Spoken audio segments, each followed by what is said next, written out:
Class. तो आज हम लोग बात करने वाले हैं माइक्रो प्रोसेसर के बारे में। माइक्रो प्रोसेसर क्या होता है और क्या इसका यूज है। तो माइक्रो प्रोसेसर कह सकते हैं एक मेन प्रोसेसिंग यूनिट होती है, ठीक है, जिसको हम सेंट्रल प्रोसेसिंग यूनिट कह सकते हैं, ठीक है।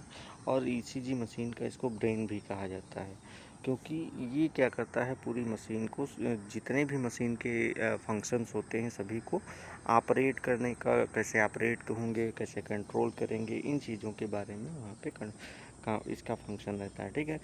तो इलेक्ट्रोड्स जो रहेंगे, इलेक्ट्रोड्स के थ्रू जो इलेक्ट्रिकल सिग्नल्स होते हैं उनको सबसे पहले क्या किया जाएगा, एम्पलीफाई करना, और फिर फिल्टर सर्किट से होके माइक्रो प्रोसेसर रहेगा वहाँ तक पहुँचेंगे, ठीक है। क्योंकि इलेक्ट्रोड्स का फंक्शन क्या बताया था, ये क्या करता है, जो हार्ट से सिग्नल्स, हार्ट से जो हार्ट वेव्स जनरेट होती हैं, सिग्नल जो जनरेट होते हैं, उनको सबसे पहले रिसीव करना होता है, ठीक। रिसीव करने के बाद फिर एम्पलीफायर का काम क्या होता है, एम्पलीफायर उसको मॉडिफाई करने का काम करता है, एम्पलीफिकेशन करता है, ठीक है। इसके बाद वो जो एक्स्ट्रा नॉइज़ होती है उसको फ़िल्टर क्या करेगा, फ़िल्टर करने के बाद फिर माइक्रो प्रोसेसर तक ये पहुंचेगा। अब माइक्रो प्रोसेसर क्या करेगा, जो ये जो ये सिग्नल्स हैं इनकी एनालिसिस करेगा, उसका सर्कुलेशन प्रोसेस, ये सारी चीज़ें प्रोसेसिंग करता है, ठीक है। तो ये पूरा फंक्शन होता है। तो ये जो माइक्रो प्रोसेसर रहेगा, आप जो माइक्रो प्रोसेसर से फिर डिस्प्ले पे शो होगा और वहाँ पे बाद में प्रिंट कर सकते हैं। तो इसीलिए जो माइक्रो प्रोसेसर होता है वो ईसीजी मशीन का सबसे इंटेलिजेंट कंपोनेंट माना जाता है, ठीक है। अगर माइक्रो प्रोसेसर सही से वर्क नहीं कर रहा है तो क्या होगा, जो ईसीजी मशीन होगी वहाँ पे जो सिग्नल्स हैं वो सही प्रकार से एनालाइज नहीं हो पाएंगे, और वहाँ पे डायग्नोसिस होगी वो सही नहीं हो पाएगी, ठीक है। तो इसके फंक्शंस क्या क्या होते हैं, सबसे पहले processes and analyse the electrical signals. तो जो माइक्रो प्रोसेसर है ये क्या करता है, सबसे इसका प्राइमरी फंक्शन होता है ईसीजी सिग्नल्स को प्रोसेस करना और उसको एनालाइज करना, ठीक है। क्योंकि फिल्टर से आने वाले जो इलेक्ट्रिकल सिग्नल्स होंगे अभी केवल क्या रहते हैं, एक रॉ डाटा समझ लो होते हैं, ठीक है। और माइक्रो प्रोसेसर का क्या करेगा, जो ये रॉ सिग्नल्स होंगे इनको एनालाइज करेगा, उसको वेव फॉर्म में कन्वर्ट करेगा, और फिर जो इलेक्ट्रिकल इवेंट्स होंगे उनको आइडेंटिफाई करेगा, ठीक है। तो ये क्या आइडेंटिफाई करता है कि कौन सी वेव है, पी वेव है, क्यूआरएस कॉम्प्लेक्स है, टी वेव है, तो ये सारी चीज़ें एनालाइज करता है, ठीक है। और इन्हीं जो एनालिसिस है, यही एनालिसिस के बेसिस पे इसका वहाँ पे एक ईसीजी की रिपोर्ट तैयार होती है, ठीक है। इसके अलावा कैलकुलेट्स द हार्ट रेट। इसके अलावा जो भी ईसीजी ट्रेसिंग में जैसे हर एक वेव के में क्या रहता है उसको आइडेंटिफाई करता है, उसको इसके बाद क्या करेगा, जो लगातार जो दो आर वेव रहेंगे उनके बीच की इंटरवल को मेजर करता है, ठीक है। इसी के बेसिस पे वो क्या करेगा, हार्ट रेट को कैलकुलेट करता है। जैसे कि ऐसे समझो, मान लिया जो आर इंटरवल रहता है वो किसी का कम है, तो आर इंटरवल जब कम होगा तो क्या होगा, हार्ट रेट उसकी बढ़ी मानी जाएगी, ठीक है। तो उसके अगर हार्ट रेट बढ़ी होगी तो क्या होगा, ट्रैकीकार्डिया की कंडीशन होगी, ठीक है। अगर आर इंटरवल क्या होगा, दो जो आर इंटरवल रहते हैं उनके बीच का ड्यूरेशन वहाँ पे कम रहेगा, तो क्या होगा, वहाँ पे जो हार्ट रेट होगी वो डिक्रीज होगी और ब्रेडिकार्डिया की कंडीशन डेवलप होगी। तो ये जो माइक्रो प्रोसेसर होता है कुछ ही सेकंड्स में कह सकते हैं पेशेंट की हार्ट रेट को ऑटोमेटिकली बता देता है कि क्या है, ठीक है। इसके अलावा controls the operation of ECG machine. तो नेक्स्ट फंक्शन इसका क्या रहता है, जैसे पहला काम बताया कि ये क्या करता है, सिग्नल्स को एनालाइज करता है। इसके अलावा क्या करेगा, पूरी ओवरऑल ईसीजी की जो मशीन की वर्किंग रहती है उसको भी ये कंट्रोल करने का काम करता है। जैसे कि रिकॉर्डिंग कब हुई, ठीक, कब शुरू होगी उसकी, ठीक, डिस्प्ले कैसा दिखेगा, प्रिंटर कब प्रिंट करेगा, फिल्टर कब कार्य करेगा, ठीक है, या फिर कमांड का रिस्पांस कैसे कब होगा, ठीक है। तो ये सारी चीज़ें वो एनालाइज करता है।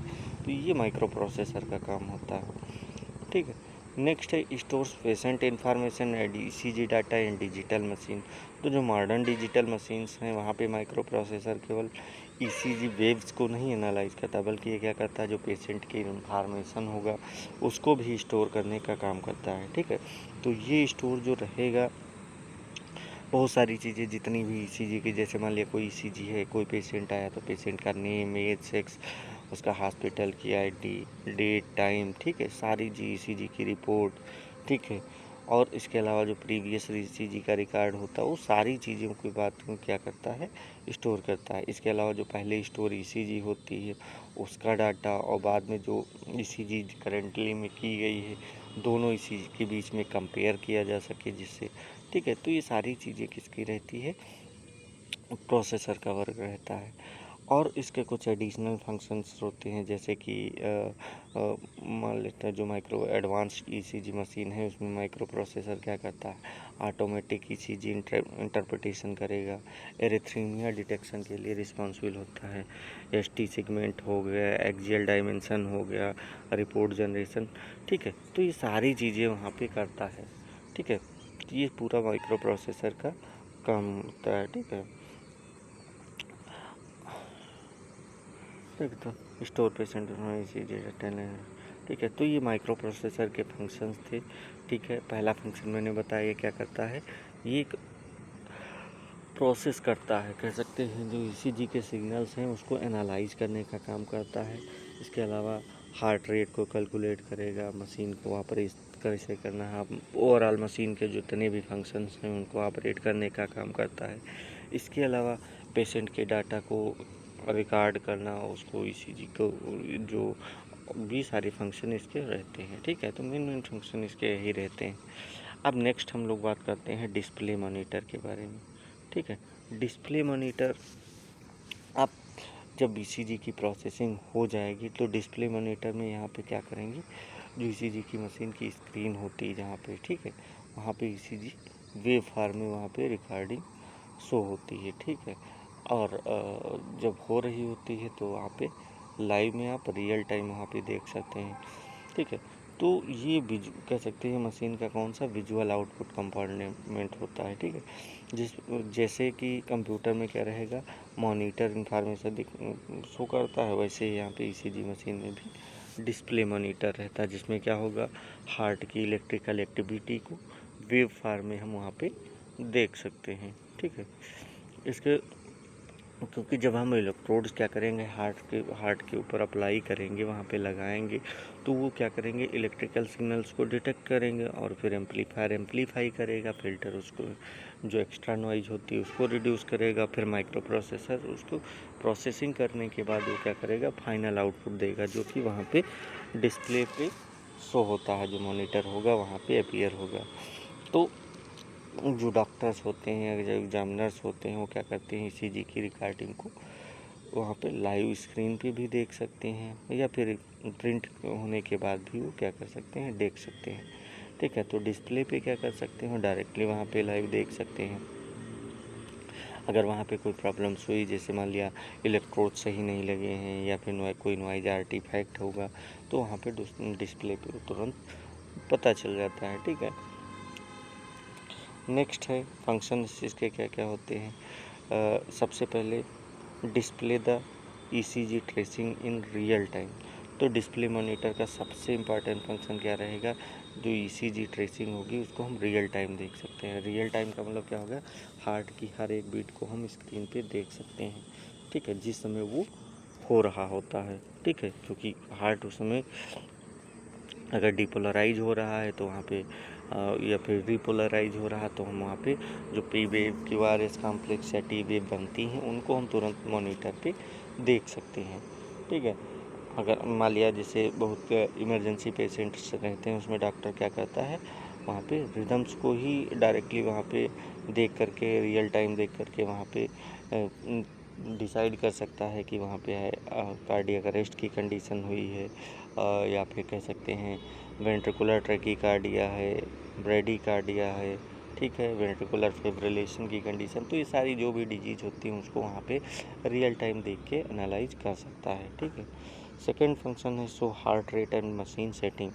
तो डिस्प्ले मॉनिटर केवल ऐसा नहीं ईसीजी वेव को ही दिखाएगा, बल्कि क्या करेगा, वहाँ पे बहुत सारी इंफॉर्मेशन देता है, जैसे कि माइक्रो प्रोसेसर ईसीजी सिग्नल्स का एनालाइज करेगा, हार्ट रेट, हार्ट बीट को कैलकुलेट करेगा और वहाँ पे मॉनिटर पे दिखाई देगा। तो हम देख के बता सकते हैं हार्ट रेट वहाँ पे नॉर्मल है, अब नॉर्मल है, ठीक है।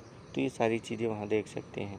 तो इसके अलावा मशीन की जो सेटिंग रहेगी उस पे भी डिपेंड करता है, क्योंकि पेपर स्पीड कितनी रहनी चाहिए, ठीक है, गेन सेंसिटिविटी कितनी होनी चाहिए, सेलेक्टेड लीड जो रहेंगी वो वहाँ पे कौन कौन सी होंगी, फ़िल्टर स्टेटस कैसा होगा, बैटरी लेवल कितना है, ठीक है। ये सारी चीज़ें वहाँ पे डेट टाइम पेशेंट इन्फॉर्मेशन सारी चीज़ें वहाँ पे डिस्प्ले पे शो हो रही होती हैं, ठीक है।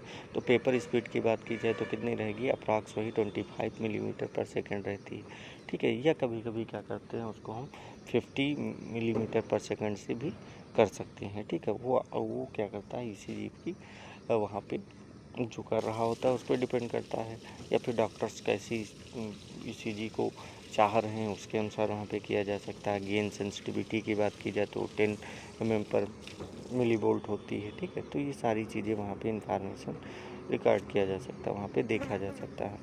तो ये ऑपरेटर्स वहाँ पे डिसाइड करेगा कि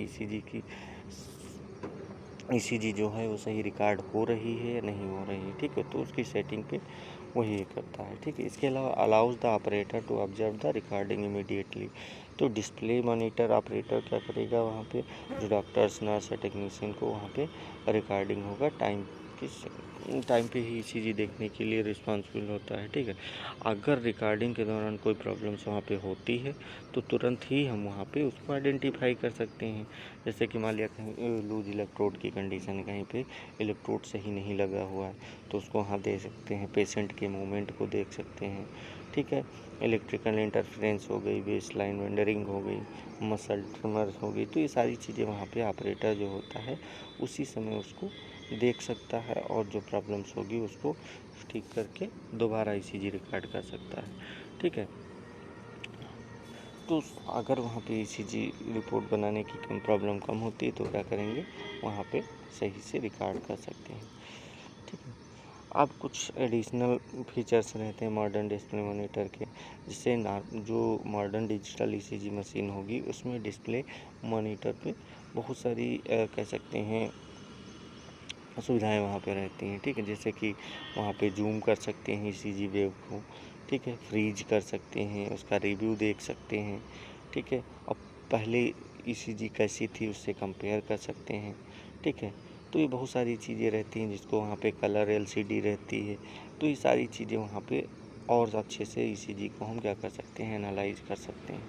तो इसीलिए जो मॉडर्न ईसीजी होगी तो बहुत कह सकते हैं वहाँ पे और ज़्यादा ईसीजी को एनालिसिस करने में, उसकी वेव फॉर्म को देखने में, ठीक है, ये सारी चीज़ें वहाँ पे अच्छे से कर सकते हैं, क्योंकि वहाँ पे जूम कर सकते हैं ईसीजी वेव को, ठीक है। तो उसमें कोई अगर एबनॉर्मलिटी होगी तो हम वहाँ पे आसानी से देख सकते हैं, फ्रीज कर सकते हैं, ठीक है। सारी कह सकते हैं फैसिलिटी वहाँ पे प्रेजेंट रहती हैं जो मॉडर्न ईसीजी मशीन होती है उसके अंदर, ठीक है। नेक्स्ट अब हम लोग बात करने वाले हैं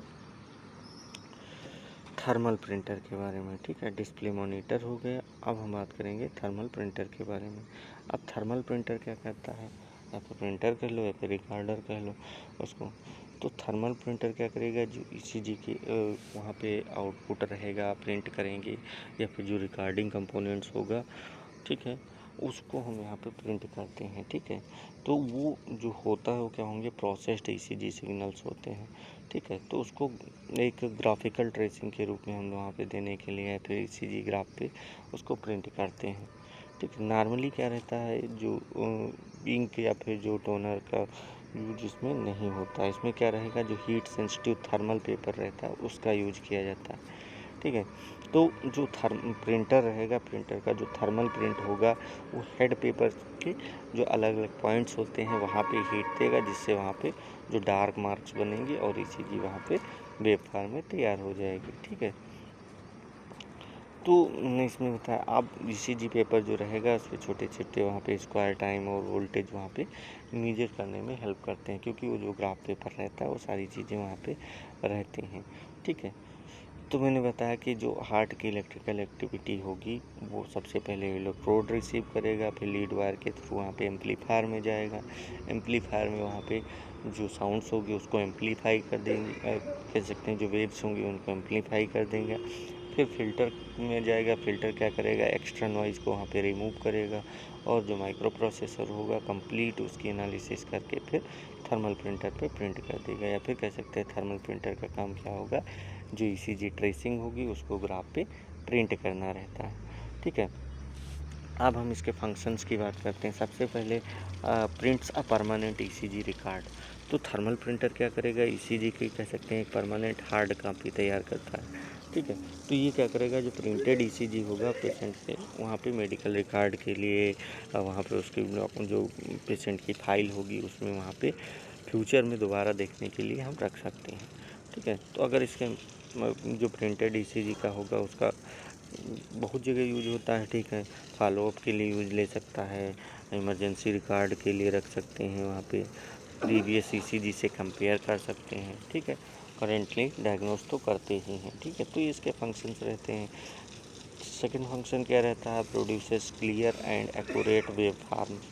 तो जो थर्मल प्रिंटर होगा वो प्रोसेस्ड इलेक्ट्रिकल सिग्नल्स को PQRS वेव और कॉम्प्लेक्स में और टी वेव के रूप में वहाँ पे कह सकते हैं प्रिंट करता है।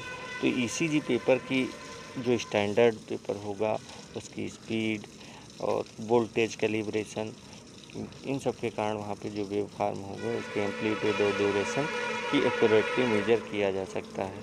ठीक है, जैसे मैंने बताया था पेपर की स्पीड कितनी होनी चाहिए, 25 mm/सेकेंड होनी चाहिए। ठीक है, कॉमनली यूज़ किया जाता है। वैसे कुछ जिस अगर डॉक्टर्स वहाँ पे एडवाइज करते हैं, कुछ ही कंडीशंस में क्या करते हैं, उसकी जो स्पीड रखेंगे वो कितनी रखेंगे, वो रखेंगे 50 mm/सेकेंड रखा जाता है। और स्टैंडर्ड गेन वो सभी में क्या रहेगा, 10 mm/mV रहेगा। तो जो इसीलिए जो प्रिंटेड ईसीजी रहेगा उसमें डॉक्टर्स क्या करता है, heart rate, rhythms, PR interval, QRS complex, QT interval, ST segments, ये सारी चीज़ें वहाँ पे असेसमेंट कर सकता है। ठीक है, इसके अलावा नेक्स्ट फंक्शन क्या है, provides a report for diagnosis and future reference. तो मैंने बताया जो थर्मल प्रिंटर होता है उसके थ्रू वहाँ पे जो ईसीजी रहेगी, ईसीजी के ट्रेसिंग डॉक्टर्स को डायग्नोस करने में वहाँ पे हेल्प करती है। ठीक है, डॉक्टर क्या करता है, प्रिंटेड ईसीजी जो रहेगी उसको देख के हार्ट की इलेक्ट्रिकल एक्टिविटी को असेस करेगा और वहाँ पे अगर ज़रूरत पड़ी तो फ्यूचर में भी ईसीजी से वो कंपेयर कर सकता है। तो इससे क्या होगा, जो डिजीज़ की प्रोग्रेशन है, ट्रीटमेंट रिस्पॉन्स है, या जो नई इलेक्ट्रिकल एबनॉर्मलिटीज़ होंगी उसको वो क्या कर सकता है, आइडेंटिफाई कर सकता है। और यहाँ पे इस जो स्पेशल ईसीजी ग्राफ पेपर रहता है उसको ही क्यों लिया जाता है, क्योंकि उसमें जो हॉरिजॉन्टल और जो वर्टिकल ग्रिड लाइंस होती हैं उनसे वहाँ पे उसकी ड्यूरेशन, जैसे जो हॉरिजॉन्टल एक्सिस रहेगी वो क्या करती है, टाइम को डिनोट करती है।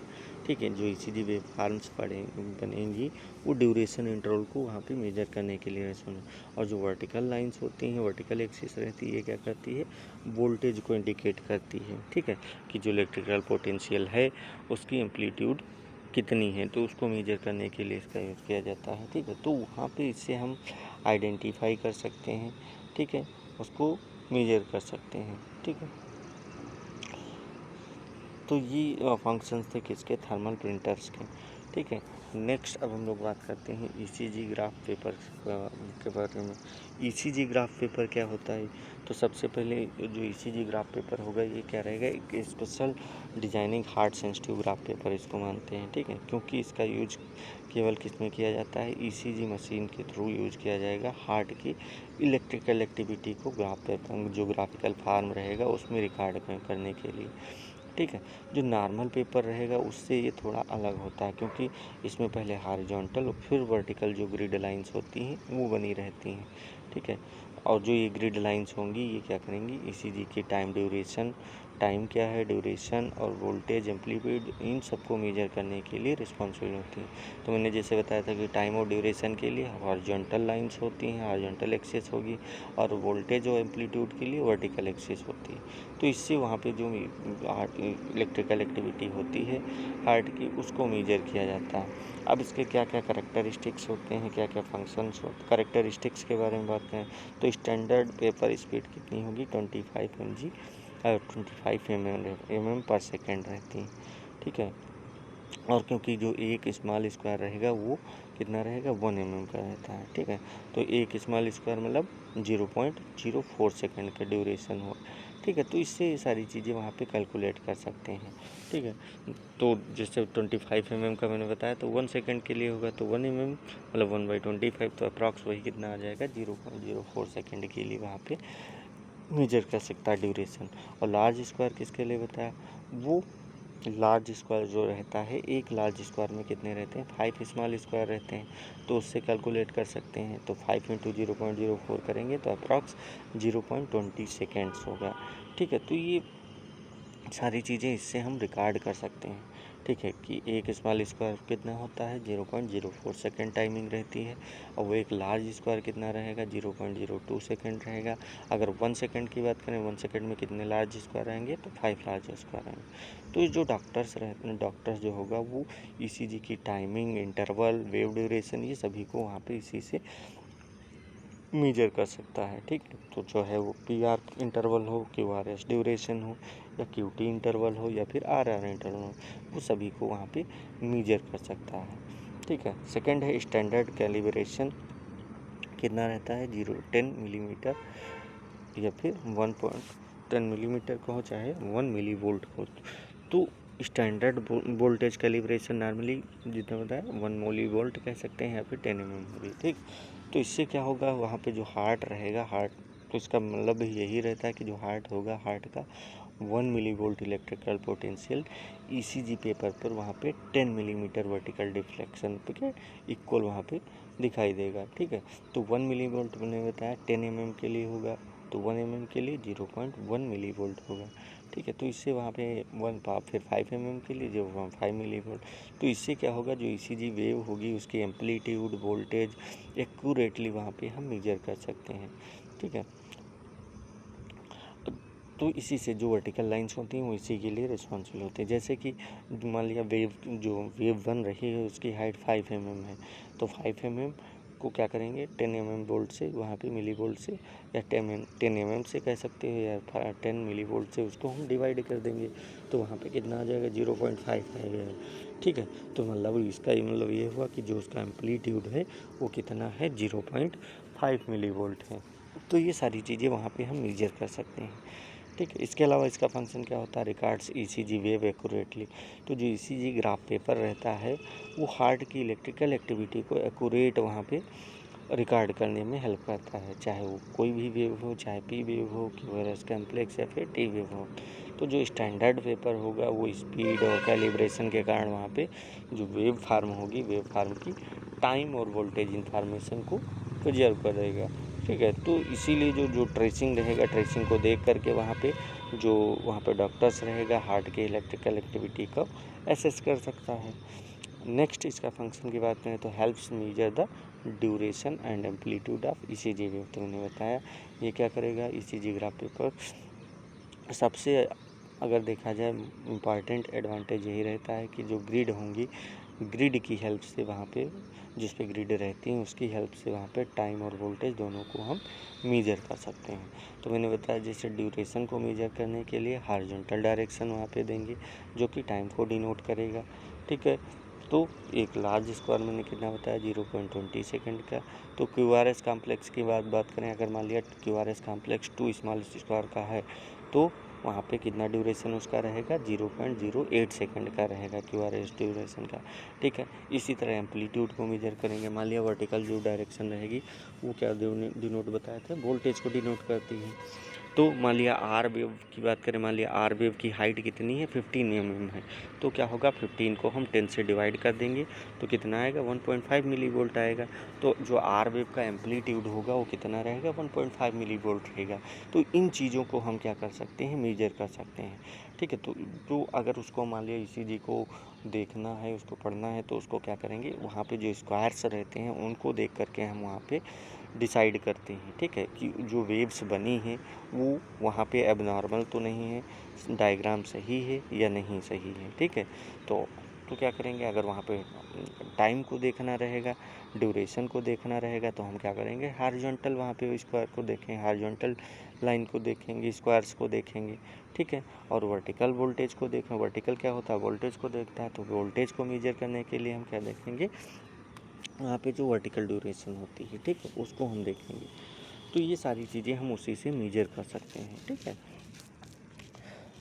तो बस इतना याद रखना है कि हॉरिजॉन्टल एक्सिस किसके लिए रिस्पॉन्सिबल होगी, टाइम के लिए, और वर्टिकल एक्सिस वोल्टेज के लिए रिस्पॉन्सिबल होती है, ठीक है। तो इससे क्या कर सकते हैं, हम ईसीजी को वहाँ पे देख सकते हैं, उसको आइडेंटिफाई कर सकते हैं कौन सी डिजीज़ है और क्या उसको कैसे मेजर करेंगे, ठीक है। नेक्स्ट अब लोग बात करने वाले हैं पावर सप्लाई के बारे में। जो ईसीजी मशीन होती है उसमें की पावर सप्लाई है। The power supply provides electrical energy required for the operation of the ECG machine. तो जो पावर सप्लाई होगी वो ईसीजी मशीन को कह सकते हैं पूरी वर्किंग इफिशियंसी के लिए, वर्किंग के लिए वहाँ पे इलेक्ट्रिकल एनर्जी प्रोवाइड करती है। तो ईसीजी मशीन कह सकते हैं हार्ट की जो इलेक्ट्रिकल एक्टिविटी होती है उसको डिटेक्ट करती है, लेकिन उस सिग्नल्स को एम्पलीफाई, फिल्टर, प्रोसेस, डिस्प्ले और रिकॉर्ड करने के लिए वहाँ पे क्या चाहिए, मशीन को अपनी इलेक्ट्रिकल पावर चाहिए होगी। तो इसके लिए क्या करेंगे, वहाँ पे पावर सप्लाई को ईसीजी मशीन के लिए कह सकते हैं पावर जो सप्लाई होती है उसको ईसीजी मशीन को वहाँ पे पावर सप्लाई सब की ज़रूरत होती है। इसीलिए उसको क्या कर सकते हैं, जो इस पावर सप्लाई को हम ईसीजी का एनर्जी सोर्स भी कह सकते हैं इसको, ठीक है। अब इसके फंक्शंस क्या क्या होते हैं। सबसे पहला function supplies power to all component. तो जो पावर सप्लाई होगी वो ईसीजी के जितने भी कंपोनेंट्स रहते हैं वहाँ पे इलेक्ट्रिकल पावर कह सकते हैं प्रोवाइड करने के लिए रिस्पॉन्सिबल होगी। जैसे कि एम्पलीफायर होगी, एम्पलीफायर को वहाँ पे amplifier, filter, micro processor, display, monitor, thermal printer और जो मेमोरी या फिर डाटा स्टोर होता है, सभी को वहाँ पे चाहिए क्या, ठीक है, इलेक्ट्रिकल एनर्जी चाहिए। क्योंकि एम्पलीफायर क्या करता है, जो वीक ईसीजी सिग्नल्स होंगे उनको एम्पलीफाई कर देगा। इसके अलावा फिल्टर अनवांटेड नॉइज़ को रिड्यूस करेगा। माइक्रो प्रोसेसर सिग्नल्स को प्रोसेस करेगा, उसको एनालाइज करेगा। डिस्प्ले क्या करेगा, वहाँ पे डिस्प्ले मॉनिटर होता है, ईसीजी को वेव फॉर्म में दिखाता है। और थर्मल प्रिंटर क्या करता है, वहाँ पे जो ईसीजी के वहाँ पे वेव फॉर्म है, जो ट्रेसिंग है उसको प्रिंट करता है।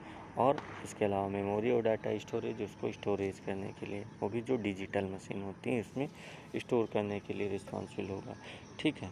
तो अगर वहाँ पे प्रॉपर सप्लाई नहीं मिल पा रही है, पावर सप्लाई नहीं मिल पा रही है, तो उसकी वजह से वहाँ पे जो जितने भी कंपोनेंट्स हैं सही से ऑपरेट नहीं होंगे, वहाँ पे ईसीजी एबनॉर्मल आएगी, ठीक है।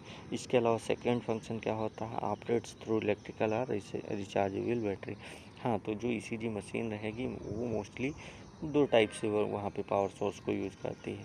कौन कौन सा, सबसे पहले डायरेक्ट जो एसी करंट रहेगी, इलेक्ट्रिसिटी रहेगी, उसका यूज़ करके वहाँ पे पावर मिलता है, ठीक है। तो जो हॉस्पिटल्स या क्लिनिक्स में ईसीजी मशीन होती हैं वहाँ पे इलेक्ट्रिकल सॉकेट्स में कनेक्ट करके हम ऑपरेट कर सकते हैं, ठीक है। तो मोस्टली वहाँ पे जो मशीन रहेंगी वहाँ पे जो इलेक्ट्रिकल सर्किट रहेंगे नॉर्मली डीसी वोल्टेज को रेगुलेट करने की ज़रूरत नहीं होती है, क्योंकि डायरेक्ट वहाँ पे जो सप्लाई होती है वो मिल रही होती है, ठीक है। इस कारण से वहाँ पे जो डीसी वोल्टेज होता है उसकी रिक्वायरमेंट नहीं रहती है, ठीक है। कुछ रहते हैं, कुछ पोर्टेबल या मॉडर्न ईसीजी मशीन रहेंगी वहाँ पे रिचार्जेबल बैटरी भी प्रेजेंट रहती हैं। तो इसका सबसे बड़ा एडवांटेज यही है कि ईसीजी को हम क्या करेंगे, वहाँ पे पर्टिकुलर हॉस्पिटल में जा कर के, वहाँ पे या क्लिनिक्स में जा कर के उसको हम रिकॉर्ड कर सकते हैं, या किसी के वहाँ पे घर पे जाकर भी हम डायरेक्टली उसको रिकॉर्ड कर सकते हैं। तो वहाँ पे डायरेक्ट इलेक्ट्रिसिटी की रिक्वायरमेंट नहीं होगी, ठीक है। तो बहुत सारे डिपार्टमेंट या एम्बुलेंस में है या फिर बेड साइड एग्जामिनेशन करना है तो हम जाके उसको रिकॉर्ड कर सकेंगे, क्योंकि बैटरी में क्या रहेगा, बैटरी वहाँ पे रिचार्ज करने के बाद वहाँ पे हम उसको यूज़ कर सकते हैं, ठीक है। तो ईसीजी में पावर सप्लाई की रिक्वायरमेंट इसीलिए होती है क्योंकि वहाँ पे जो ट्रेसिंग होगी, ट्रेसिंग को वहाँ पे बदलने के लिए वहाँ पे जो इलेक्ट्रिकल प्रोसेस होती है उसकी रिक्वायरमेंट होती है, ठीक है। तो सभी स्टेजेस जितनी भी मैंने बताई, चाहे वो हार्ट सिग्नल्स हों, इलेक्ट्रोड्स हों, एम्पलीफायर्स हों या फिर फिल्टर हों या डिस्प्ले हों, ठीक है, या फिर प्रिंटर, और सभी के लिए क्या चाहिए, वहाँ पे इलेक्ट्रिकल एनर्जी की रिक्वायरमेंट होती है। अगर वहाँ पे पावर सप्लाई नहीं होगी तो कोई सिग्नल्स प्रोड्यूस नहीं होंगे और वहाँ पे प्रोसेसिंग नहीं हो पाएगी। ठीक है, अगर प्रोसेसिंग नहीं होगी तो ईसीजी रिकॉर्ड नहीं हो पाएगी। हाँ, लेकिन अगर मान लिया वहाँ पे अब मोड ऑफ कह सकते हैं इलेक्ट्रिकल एनर्जी कोई भी हो सकता है, डायरेक्ट वहाँ पे एसी हो सकता है, अल्टरनेटिंग करंट हो सकती है, या फिर हम कर सकते हैं बैटरी को रिचार्ज करके भी उसका यूज कर सकते हैं। ठीक है, तो इसीलिए ईसीजी लेने से पहले वहाँ पे उसको चेक कर लेना चाहिए कि मशीन प्रॉपर्ली कनेक्ट हो पा रही है, बैटरी रिचार्ज है, या फिर वहाँ पे जो पावर इंडिकेटर है नॉर्मल है कि नहीं है। ठीक है, तो सारी चीज़ें ईसीजी करने से पहले क्या करना चाहिए, हमको पता कर लेना चाहिए। ठीक है, तो आज इतना ही रखते हैं। नेक्स्ट क्लास में हम पढ़ेंगे वर्किंग सीक्वेंस के बारे में, ईसीजी कैसे किस सीक्वेंस में वहाँ पे वर्क करती है। ओके क्लास, आज इतना ही, बाकी नेक्स्ट क्लास में।